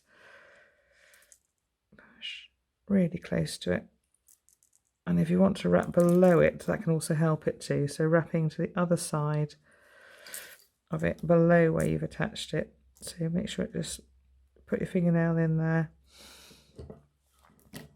Help encourage it to stay in position. Again, if this is all too much trouble, just do a wrap and don't add a bead, because we are getting it to sit in quite a difficult place for a bead to sit. There you go, that's it. So that's going to help hold it in place. So each wire each side will help to hold that in place. And again, that's a little bit, you can see how I had to sort of fight it a little bit to get it to do it. And my fingernails help me just encourage the wire to sit in the right place. Wire work is not good for your fingernails. That's how I said goodbye to those a long time ago. So I'm just going to wrap up this wire tail. Oops, on the right side a few times. And we're going to just add in a 4mm bead. And after this, you're just basically following exactly the same steps as for the other lotus flower pendant. So I will probably stop after adding this bead in and just show you the finished piece, because quite honestly it's exactly the same as the other one. We're just wrapping to the top, curls, and around the side and all of that. So that's quite similar. So just skip back to that to be able to finish this part of it. So I'm just going to spread these little curls a little bit, pack that set of wraps nicely, get a 4mm bead in to sit into this spot, and then I'm going to just move on to the finished piece and just say, well, it's exactly the same as the process for the other one. So I'll just pull this into place, and then we'll move on to the next step. So use pliers to pull wire through small spaces if your fingers aren't going to grab. So if you want to grab an end of wire that's coming through a bead, you can do that. But you can see how this is building together quite nicely, actually. So I just want to make sure that sits into place nicely at the top. So using my fingers pressure, pulling the wire. This is a really lovely copper wire, so it's just got the strength to cope with me pushing and pulling it. So I'm going to work on the top of this, which is going to be exactly the same as for this pendant here, or component here. So I'm going to do that now and come back to you at the end. So here is the gemstone component with everything set in place. And you can see I've wrapped around the top curl, come up in between these two curls and added, wrapped around the top curl and the frame with the wire emerging here, threaded on a bead, wrapped to this curl area, come up in between these two curls, wrapped on this bead to the loop, and then wrapped around all 3 frames, 4 wraps. I'm happier with this one, and on the other component I showed you, you can see that the wraps are nice and flat and side by side, and they're wrapped around these lobes then and cut and tucked in the wire. So there we are, we've got 2 components. I spent a bit of time just adjusting the petals so I could see the tips, so I can pull these out a little bit so you can see the tips, smooth the curls so they're just looking really lovely and balanced. So you've got the 2, you can actually move these outwards or inwards, these petals, can you see, as you want them, so you can make it look quite slender, or you can pull these petals outwards, so you can change the shape as well. You've got plenty of hanging points and attachment points to attach this component to the rest of the necklace. Basically, if you want to, you can best place it to attach jump rings so these sections here, and you've also got the side loops if you need them, and you've also got a point here which you can attach a component with a jump ring. Sorry, I haven't got my other chain nose pliers here. So you're going to attach this with a this component. I show you how to make this for the earrings, and just attach this dangle to the base, and when you attach it into the necklace.